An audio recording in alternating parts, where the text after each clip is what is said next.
Hello students, N के मित्र law class में आपका स्वागत है। जैसा कि आप जानते ही हैं, आज हम यहाँ पर अपना एक और इम्पॉर्टेंट टॉपिक कवर करने जा रहे हैं। इससे पहले के जो प्रीवियस लेसन हो चुके हैं वहाँ पर हमने ऑफ़र को, उसके रिलेटेड उसके एसेंशियल्स को, टाइप्स ऑफ ऑफ़र को, इन सभी के बारे में वहाँ पर हमने जान लिया है। हमने वहाँ पर एक्सेप्टेंस,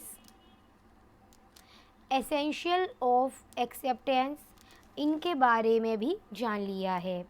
आज हम यहाँ पर जिस टॉपिक के बारे में जानेंगे उसका नाम है communication of offer and acceptance when complete. आज हम जिस टॉपिक की बात करेंगे वो बहुत ही अपने आप में मोस्ट इम्पॉर्टेंट टॉपिक है। चलिए फिर अपनी आज की क्लास स्टार्ट करते हैं। देखिए, जब हम बात करने जा रहे हैं यहाँ पर communication of offer and acceptance, तो इस पॉइंट पर हमने पहले भी बात हम कर चुके हैं। हम पहले भी आपको बता चुके हैं कि जब ऑफ़र बनाया जाता है, जब ऑफ़र ए के द्वारा बनाया गया है, तो बहुत ज़रूरी है कि इस ऑफ़र को बी तक, जिसके लिए ऑफ़र बनाया गया है, उस तक कम्युनिकेट होना बहुत ज़रूरी है। यहाँ पर बी को इस ऑफ़र की जानकारी होना बेहद ज़रूरी माना जाता है। आपको याद होगा इसके रिगार्डिंग आपने एक लीडिंग केस भी रीड किया था। अब तक आपको नाम भी याद आ चुका होगा, लालमन शुक्ला वर्सेस गौरीदत्त। आपने इसके रिगार्डिंग एक लीडिंग केस किया था, लालमन शुक्ला वर्सेस गौरीदत्त का केस आपने इसके रिगार्डिंग जाना था। वहीं पर आपने यह भी जाना था कि जब एक्सेप्टेंस है तो एक्सेप्टेंस स्वीकृति के तहत भी कम्युनिकेशन होना बेहद ज़रूरी है। जब ऑफ़र बनाया गया है, जिस व्यक्ति के लिए ऑफ़र बनाया गया है और जो ऑफरी है वहाँ पर उसके द्वारा जब अपनी एक्सेप्टेंस दी जा रही है, तो उस एक्सेप्टेंस का कम्युनिकेशन होना भी बेहद ज़रूरी माना जाता है। अब जब एक्सेप्टेंस को कम्युनिकेट किया जा रहा है तो यह एक्सेप्टेंस बाय कंडक्ट भी दी जा सकती है। कैसे, वो हम समझाते हैं। यहाँ पर जो ए था उसने एक ऑफ़र बनाया बी के सामने। यहाँ पर ए और बी दोनों फ्रेंड्स हैं। यहाँ पर जो ए है इसने ऑफ़र बनाया बी को कि अगर बी ने 10 जनवरी 2000, एक इन्होंने दिन फिक्स कर लिया, एक इन्होंने डेट फिक्स कर ली, इन्होंने फिक्स डेट कर ली कि अगर बी ने इस तारीख पर केक नहीं खाया, अगर बी ने इस तारीख पर केक नहीं खाया तो यह जो ए है वो बी को इसके बदले में यहाँ पर पैसे देगा। अब यहाँ पर बी ने अपनी तरफ से अभी कुछ नहीं कहा और जो दिन इन्होंने तय करा था उस दिन पर बी की तरफ से वह केक नहीं खाया गया है। यहाँ पर बी का जो कंडक्ट है, यहाँ पर बी का जो व्यवहार है वो यह प्रदर्शित कर रहा है कि उसकी तरफ से ए के ऑफ़र को एक्सेप्ट कर लिया गया है। इसलिए हमने कहा था कि जो एक्सेप्टेंस है वो बाय कंडक्ट भी की जा सकती है। चलिए, अब हम बात कर रहे हैं कि जो कम्युनिकेशन ऑफ ऑफ़र है वह कंप्लीट कब होती है। हम बात करेंगे communication of offer, communication of acceptance यह कब कंप्लीट होती है। तो इसके रिगार्डिंग सेक्शन 4 के रिगार्डिंग हम यहाँ पर बात करेंगे। इंडियन कॉन्ट्रैक्ट एक्ट 1872 का सेक्शन 4 हम इसमें जानेंगे।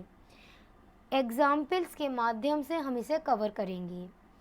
ए ने 11 जनवरी 2000 को, ए ने 11 जनवरी 2000 को एक ऑफ़र बनाया बी के लिए कि वह अपनी चेयर उसे 2 लाख रुपए में बेचना चाहता है। क्या बी खरीदने को तैयार है? और यहाँ पर यह जो ऑफ़र है वह बी की जानकारी में आया 12 जनवरी 2000 को। तो जिस दिन यह ऑफ़र बी की जानकारी में आया है, उसी दिन यहाँ पर कम्युनिकेशन ऑफ ऑफ़र कंप्लीट माना जाएगा। कम्युनिकेशन ऑफ ऑफ़र कब कंप्लीट माना जाता है? जिस दिन यह ऑफरी की जानकारी में आ जाता है, उस दिन यहाँ पर इसको कंप्लीट माना जाएगा। अब हम बात करते हैं कम्युनिकेशन ऑफ एक्सेप्टेंस, यह कब कंप्लीट होता है। अभी हमने बात करी थी कम्युनिकेशन ऑफ ऑफ़र, यह कब कंप्लीट होता है। तो कम्युनिकेशन ऑफ ऑफ़र का कंप्लीट होना बेहद आसान था, हमने बहुत इजीली टाइप में समझ लिया। अब हम बात करेंगे कम्युनिकेशन ऑफ एक्सेप्टेंस, यह दो तरीके से कंप्लीट होता है। पहला, communication of acceptance when complete against offeror and against acceptor. ये बात याद रखना मेरी, कम्युनिकेशन ऑफ एक्सेप्टेंस कब कंप्लीट होगा? Against offeror. और कम्युनिकेशन ऑफ एक्सेप्टेंस कब कंप्लीट होगा? Against acceptor. एक एग्जाम्पल है, बाई चार्ट हम आपको समझाते हैं, समझिएगा जब हम समझा रहे हैं। यहाँ पर जब ए ने 11 जनवरी 2000 को ऑफ़र बनाया बी के लिए कि वह अपनी चेयर उसको 2 लाख रुपए में बेचना चाहता है। यहाँ पर ये ऑफ़र बी को 12 जनवरी को प्राप्त हुआ, बी को 12 जनवरी को इस ऑफ़र की जानकारी प्राप्त हुई है। तो इसका मतलब 12 जनवरी को कम्युनिकेशन ऑफ ऑफ़र कंप्लीट हो गया है। बी को यह ऑफ़र इतना अच्छा लगा कि इसने 14 जनवरी को अपनी तरफ से लेटर ऑफ एक्सेप्टेंस पोस्ट कर दिया है। यहाँ पर जिस दिन बी ने लेटर ऑफ एक्सेप्टेंस पोस्ट किया है, उसी दिन यहाँ पर communication of acceptance against offeror complete हो गया है। 14 जनवरी 2000 को communication of acceptance against offeror complete हो चुका है। यहाँ पर यह लेटर ऑफ एक्सेप्टेंस जो है, जो पोस्ट किया गया था बी की तरफ से, वह लेटर ए को रिसीव हुआ है 16 जनवरी 2000 को। तो जिस दिन यह लेटर ऑफ एक्सेप्टेंस ए को रिसीव हुआ है 16 जनवरी 2000 को, उसी दिन यहाँ पर communication of acceptance against offeree complete हो जाता है। आपको यह चार्ट बहुत ज़्यादा हेल्पफुल होगा, इसको समझने के लिए बहुत ज़्यादा आपको समझ आ रहा है। यस, हम वही बात कर रहे थे, हमने पहले भी आपको बताया था कि अगर हम कम्युनिकेशन की बात कर रहे हैं, एक्सेप्टेंस की बात कर रहे हैं, अगर हम बात कर रहे हैं बाई कंडक्ट भी उसे एक्सेप्ट कैसे किया जा सकता है, तो इसके regarding Carlill versus Carbolic Smoke Ball company का लीडिंग केस इसमें आता है। इस केस में क्या था, हम कई बार बता चुके हैं, एक बार फिर से रिवीजन में ले लेते हैं हम। यहाँ पर इस केस के तहत क्या था, यहाँ पर इस केस में यह था कि एक कंपनी थी, उस कंपनी की तरफ से एक बीमारी की दवा बनाई गई थी। उस बीमारी का नाम था इन्फ्लुएंज़ा।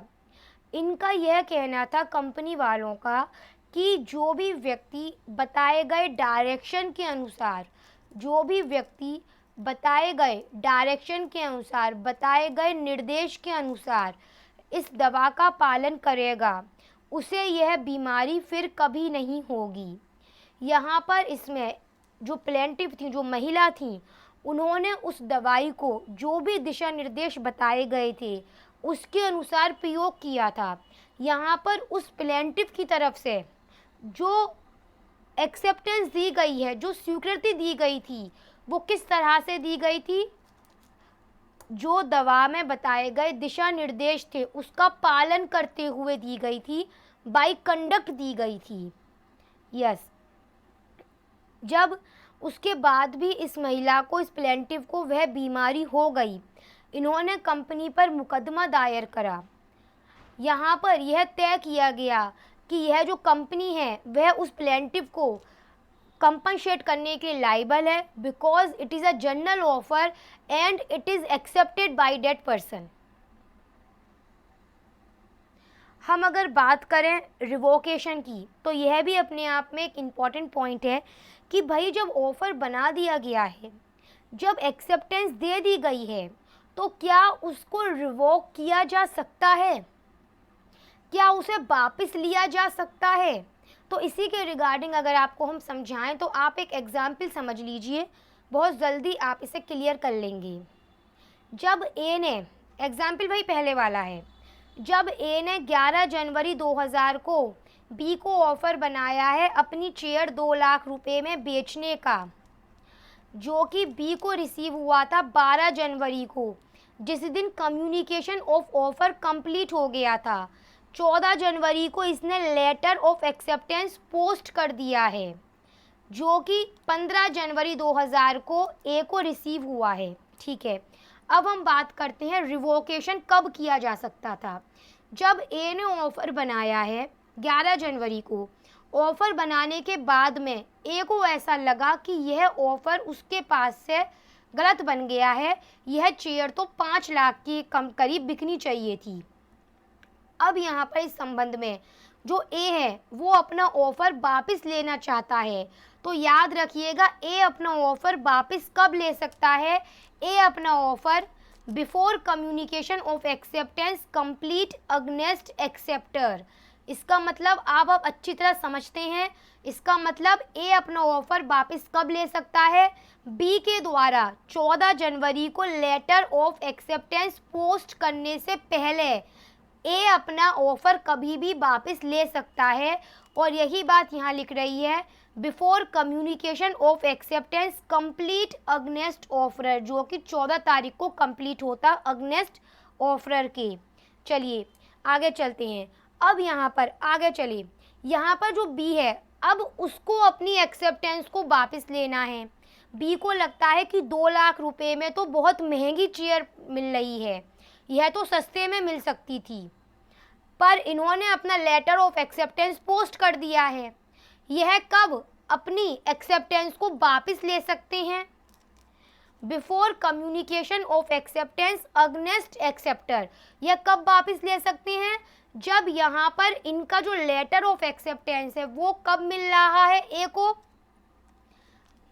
कब मिल रहा है ए को? यहाँ पर तारीख कर देते हैं, लाओ 16 जनवरी, और बात क्लियर हो जाएगी। यहाँ तारीख कर देते हैं 16 जनवरी, और क्लियर समझोगे। वो मिल रहा है ए को 16 जनवरी को मिल रहा है, यानी कि before communication of acceptance against acceptor. Acceptor के अगेंस्ट कब कंप्लीट होता? 16 जनवरी को कंप्लीट होता। इसका मतलब जो बी है वह अपनी एक्सेप्टेंस को 16 जनवरी से पहले कभी भी वापस ले सकता है। क्लियर है दोनों पॉइंट? अब हम बात करते हैं, जब ए ने ऑफर बनाया चेयर बेचने का 2 लाख रुपए में, अब ए किन तरीकों के माध्यम से अपने ऑफर को वापस ले सकता है? अभी आपने यह जाना वापस कब लिया जा सकता है, अब आप जानेंगे किन तरीकों से वापस ले सकता है। बहुत सिंपल से तरीके हैं, जैसे कि फर्स्ट ऑफ ऑल नोटिस है, आप सामने वाले व्यक्ति को इन्फॉर्म कर दीजिए कि अब हम अपना ऑफ़र वापस ले रहे हैं, बहुत सिंपल है। या फिर लैप्स ऑफ टाइम है, जो ऑफरर था उसकी तरफ से कोई टाइम पीरियड बताया गया था कि इतने टाइम पीरियड में आप हमें यहाँ पर एक्सेप्टेंस दे दीजिएगा, पर एक्सेप्टर ने उतने टाइम पीरियड में एक्सेप्टेंस नहीं दी है, टाइम लैप्स कर गया है, या फिर रीज़नेबल टाइम पीरियड है, उस टाइम पीरियड में भी उसने एक्सेप्टेंस नहीं दी है, तो फिर ऑफ़र ख़त्म माना जाता है, लैप्स माना जाता है। यह भी हो सकता है कि कोई कंडीशन लगा दी गई हो पहले से ही, जिसे हम कंडीशन प्रीसीडेंट कहते हैं, तो सबसे पहले एक्सेप्टर को उस कंडीशन को फुलफ़िल करना चाहिए, पर अगर जो कंडीशन प्रीसीडेंट है उसको फुलफ़िल नहीं किया जाता है तो अभी ऑफ़र रिवोक माना जाता है। एक इम्पॉर्टेंट पॉइंट आता है डेथ या इंसैनिटी का। जब ए की तरफ से ऑफ़र बनाया गया है बी के लिए, जब ए की तरफ से बी के लिए ऑफ़र बनाया गया है, ए ने यह ऑफ़र 11 जनवरी 2000 को बनाया था, बी को यह ऑफ़र रिसीव हुआ था 13 जनवरी 2000 को। यहाँ पर 12 जनवरी 2000 को ही जो ए था वो मर गया है। अब यहाँ पर जो बी है उसकी तरफ से लेटर ऑफ एक्सेप्टेंस पोस्ट किया गया है 14 जनवरी 2000 को। यहाँ पर एक बात मायने यह रखती है कि जिस वक्त बी अपनी तरफ से लेटर ऑफ एक्सेप्टेंस पोस्ट कर रहा है, अगर उस वक्त बी इस बात को जानता था कि ए मर चुका है या पागल हो चुका है, तो फिर वहाँ पर उसकी एक्सेप्टेंस का कोई मतलब नहीं रह जाता है। लेकिन अगर बी यहाँ पर यह साबित कर दे कि वो नहीं जानता था इस बारे में, तो फिर उसके द्वारा दी गई एक्सेप्टेंस बाउंड मानी जाएगी। अगला पॉइंट आता है counter offer, rejection of original offer भी जिसे कहते हैं। भाई इस संबंध में कई बार अब तक एग्जाम्पल हो चुके हैं, आपको अब तक तो आ चुका है। यह ए है, वह अपना डीवीडी प्लेयर बेचना चाहता है, 3000 रुपये में वह अपना डीवीडी प्लेयर बेचना चाहता है बी को, लेकिन बी ने क्या कहा कि वह 2500 रुपये में खरीदने को तैयार है। बी के ऐसा कहते ही जो ओरिजिनल ऑफर था वो रिजेक्ट हो गया, यह काउंटर ऑफर बन चुका है। क्लियर है? कई बार ऐसा होता है जिस वक्त ऑफर बनाया गया उस वक्त तक परिस्थितियां सब कुछ सही थी, लेकिन बाद में किसी वजह से उसको फुलफिल नहीं किया जा सकता है, तो इसी कंडीशन के आधार पर वह ऑफर भी यहाँ पर ख़त्म माना जाएगा। तो चलिए फिर इसी के साथ यह क्लास कंप्लीट करते हैं।